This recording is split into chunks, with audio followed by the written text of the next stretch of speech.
Olá galera, tudo bem? Meu nome é Maria Luísa e eu sou membro da SPY aqui do IFSC e hoje eu vou ensinar vocês a como fazer um microscópio caseiro. Sim, isso é possível e é muito legal. A gente só vai precisar de uma seringa e de um laser. No caso, a gente está usando um laser super potente aqui do IFSC, que é de hélio neônio, mas vocês podem usar esse aqui, que é um laser que a gente encontra nas lojinhas e é bem baratinho. E a gente consegue ver o mesmo efeito. Agora eu vou mostrar para vocês a montagem do experimento. Então, a primeira coisa que a gente vai fazer é colocar água aqui nessa seringa. Para isso, a gente pegou uma água de uma nascente aqui de São Carlos e a gente vai colocar um pouquinho da água para a gente ver o que a gente pode observar. Vou colocar um pouco da água aqui.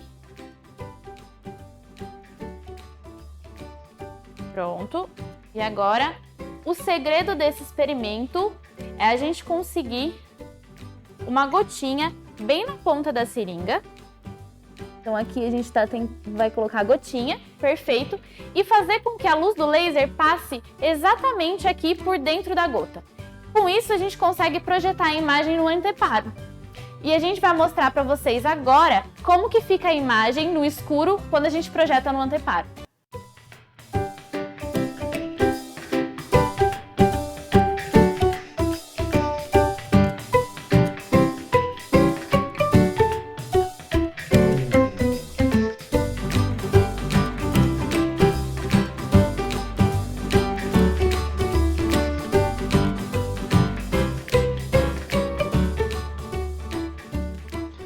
Agora vamos explicar como isso foi possível.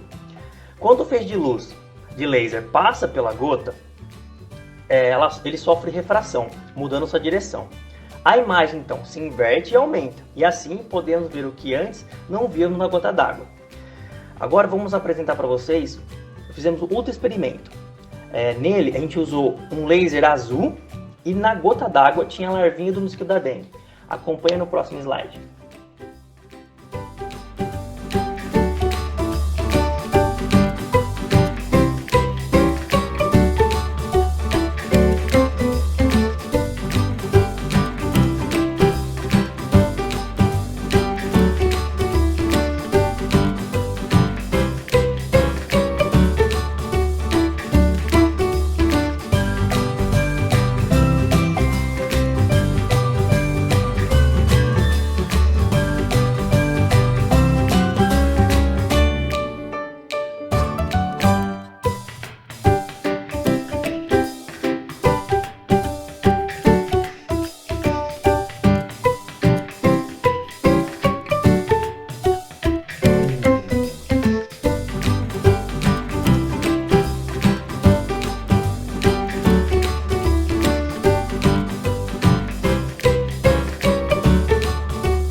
Oi pessoal, tudo bem? Essa aqui é a lanterna que a gente vai usar para movimentar os carrinhos. Assim, por favor. Vamos fazer uma lanterna de luz branca. E agora temos o carrinho também.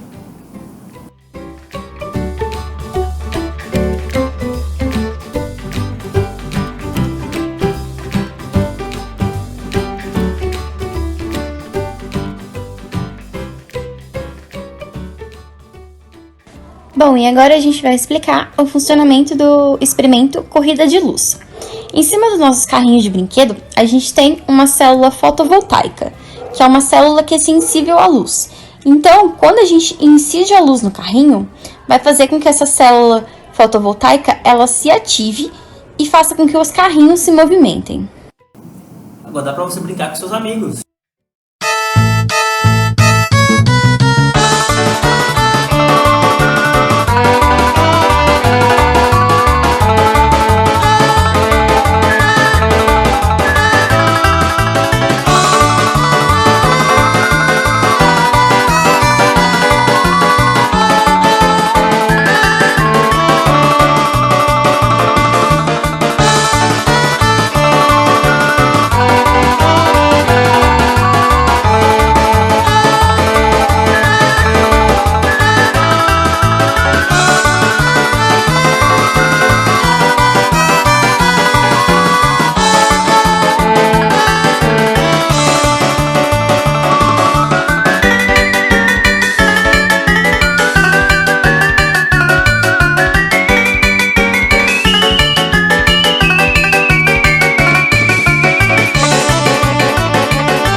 nós do USP-SC Spy Student Chapter vamos apresentar agora para vocês alguns experimentos de óptica geométrica, que envolvem fenômenos básicos como refração, reflexão e difração. Bem, vamos explicar rapidamente como é o funcionamento desses experimentos de refração e reflexão. Mas primeiro, o que é a refração e a reflexão? A reflexão é o fenômeno que consiste no fato de a luz voltar a se propagar no meio de origem após ela incidir sobre uma superfície de separação entre os dois meios, enquanto que a refração é o fenômeno que consiste no fato da luz passar de um meio para um outro meio diferente. Sabendo disso, nós então queremos observar esses efeitos e para isso nós utilizamos blocos de diferentes formatos e um laser vermelho. Nesse primeiro, nós usamos um bloco no formato de semicírculo. A gente incidiu o laser sobre uma face e podemos observar que, ao girarmos o bloco para mudar o ângulo de incidência, nós temos um desvio no feixe de laser quando ele passa pelo objeto, o qual ele pode ser calculado pela chamada lei de Snell. A lei de Snell, ela resume-se a uma expressão que dá o desvio angular sofrido por um raio de luz ao passar por um meio com índice de refração diferente do qual ele está percorrendo. Para isso, nós traçamos com a ajuda de alfinetes o caminho percorrido pelo feixe de entrada e de saída do laser. E testando mais alguns ângulos de incidência, nós conseguimos confirmar a validade da lei de Snell. De modo semelhante, usando agora um bloco retangular, nós podemos fazer o mesmo experimento e também confirmar a validade da lei de Snell, assim como calcular o índice de refração do bloco utilizado. Agora vamos explicar para vocês o fenômeno da difração. A difração é um fenômeno físico que ocorre com qualquer tipo de onda, como por exemplo com as ondas sonoras e com os raios de luz, e que pode ser entendido como sendo o desvio da trajetória retilínea da luz após ela passar pela aresta de um objeto. Nesse experimento, nós usamos um laser vermelho, um anteparo, onde podemos visualizar o perfil de difração, e um fio de cabelo, que aqui ele funcionou como uma grade de difração. Nós fazemos com que o feixe de laser incida diretamente sobre o fio de cabelo, e com a ajuda do anteparo, nós conseguimos visualizar o padrão de difração e marcar os mínimos e os máximos da interferência gerada, que são os locais com maior e menor luminosidade aparecendo no anteparo. E dependendo do que usamos como grade de difração, o padrão de interferência gerada ele vai ser diferente, o que nos permite determinar características da grade de difração que foi usada. O fio de cabelo ele tem a característica de produzir um padrão de difração, e através desse padrão, podemos calcular a espessura do fio de cabelo. Neste último experimento de ótica geométrica, nós vamos apresentar uma das principais aplicações dos fenômenos de interferência e difração, que é a espectroscopia óptica. Além de ter sido fundamental na elaboração da teoria quântica moderna, também é um dos principais métodos experimentais para a caracterização e identificação de compostos. A espectroscopia é o estudo da interação entre a radiação eletromagnética e a matéria, pelo qual é possível obter dados físico-químicos através da transmissão, absorção ou reflexão da energia radiante incidente em uma amostra. Neste experimento, nós utilizamos uma lâmpada de vapor de mercúrio, uma lente, uma rede de difração e um anteparo para visualizar o perfil de absorção dessa lâmpada. Usando uma lâmpada de cor branca, que agora é uma lâmpada de espectro contínuo e não de filamentos como era anterior, nós vemos que o espectro de absorção ele mudou e apresenta um arco-íris contínuo no nosso anteparo, e não observamos mais raias. Cada lâmpada de um determinado material vai ter um perfil espectro de absorção diferente, que é característico para cada material, e por causa disso, podemos fazer a identificação de compostos. Além disso, com esse experimento, é possível analisar a distância entre cada região de luz, as raias, e assim determinar o comprimento de onda de cada raia de luz.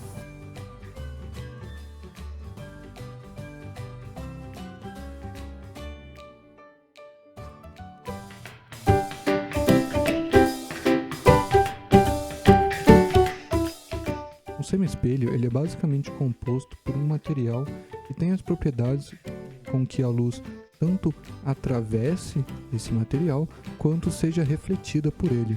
Então, quando um feixe luminoso chega em um semiespelho, ele vai ter com que parte da sua intensidade luminosa simplesmente atravessa esse material e parte da intensidade luminosa é refletida por ele. Aqui nesse exemplo temos um feixe de luz sendo representado por essa seta e um semiespelho representado por esse retângulo. Então, quando o feixe de luz atinge o semi-espelho, temos que parte da luz é transmitida por ele e parte é refletida. A porcentagem de luz que é refletida ou transmitida vai depender de algumas propriedades dos materiais que compõem esse semi-espelho.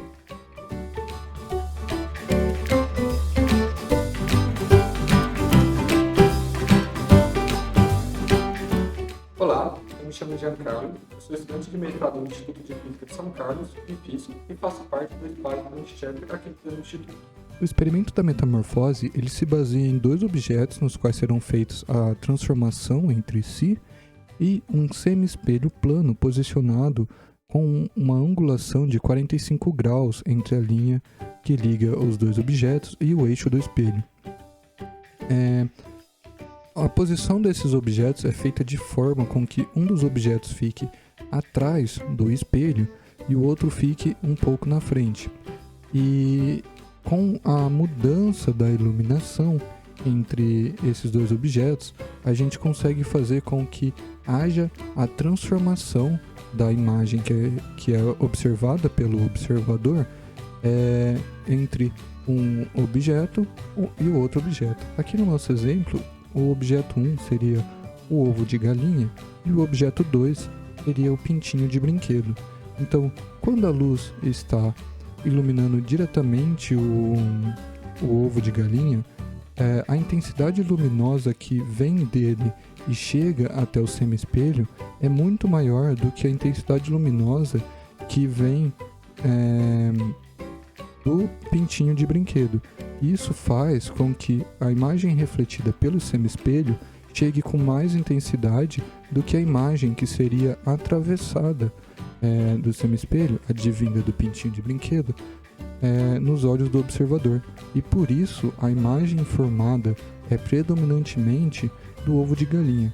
Quando mudamos a iluminação para atrás do espelho, ou seja, para a iluminação direta do pintinho de brinquedo, a intensidade luminosa que atravessa o semi-espelho e chega nos olhos do observador, que vem da reflexão do pintinho, é muito maior do que a intensidade luminosa que é refletida pelo ovo e também refletida pelo espelho e que chega aos olhos do observador, sendo que, neste caso, é formada a imagem do pintinho de brinquedo para o observador. E aí, fazendo uma mudança entre as intensidades de iluminação entre os dois objetos, a gente consegue fazer com que haja a ilusão de transformação entre um objeto e o outro aos olhos do observador.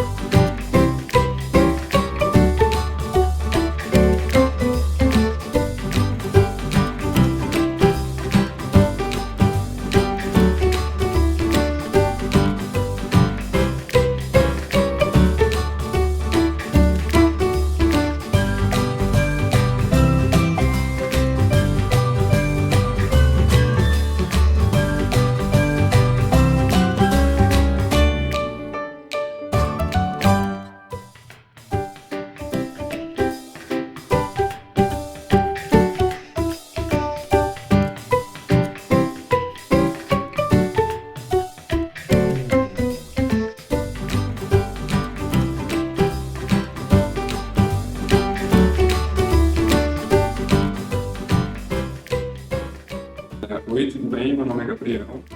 Também faço parte do Spike Editor e também sou aluno de mestrado no IFISC. Eu vou falar sobre outra aplicação do semi-espelho, que é um espelho infinito. Essa aplicação faz com que dê uma ilusão de profundidade dessa montanha. Como que ela é feita? Ela é feita por um semi-espelho que fica na frente do espelho infinito e um espelho que fica na parte de trás. E além disso, tem um LED que fica entre eles e ele está nesse suporte de caixa que a gente fez. Por que ocorre essa impressão de profundidade, apesar de ter poucos centímetros de profundidade desse corte, dá essa impressão de profundidade, e apesar de a gente usar apenas uma fita LED, dá a impressão de que existem várias fitas uma atrás da outra.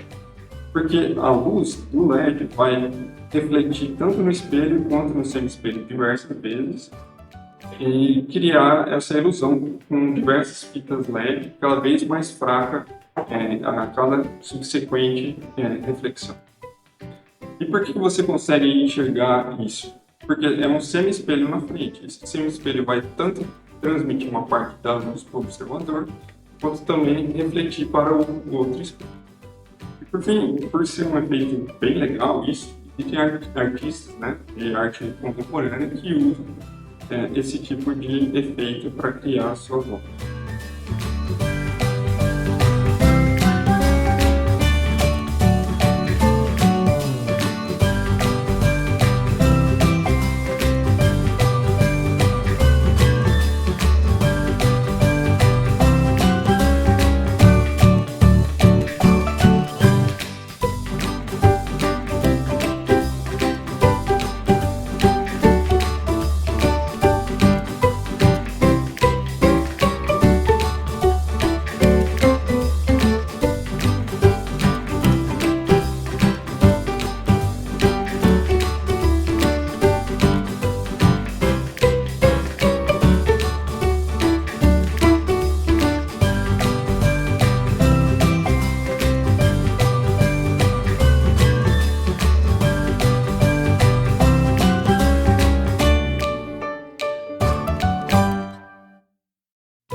Eu sou a Maria Júlia, sou aluna de mestrado e também faço parte do Espaço Estudantil.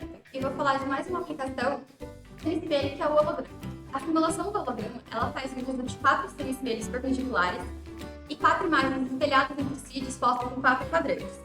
De modo que cada semi-espelho, ele projeta um quadrante no vídeo, proporcionando a ilusão de uma imagem tridimensional. E para que essa imagem ela fique em pé e as 4 projeções coincidam, formando uma única imagem, é necessário que o semi-espelho ele fique a 45 graus do plano do celular, em que ele passa o vídeo a ser projetado. E como o ângulo de incidência é o mesmo de reflexão, então a imagem ela fica perpendicular ao plano do celular, dando a impressão de que ela está flutuando no ar.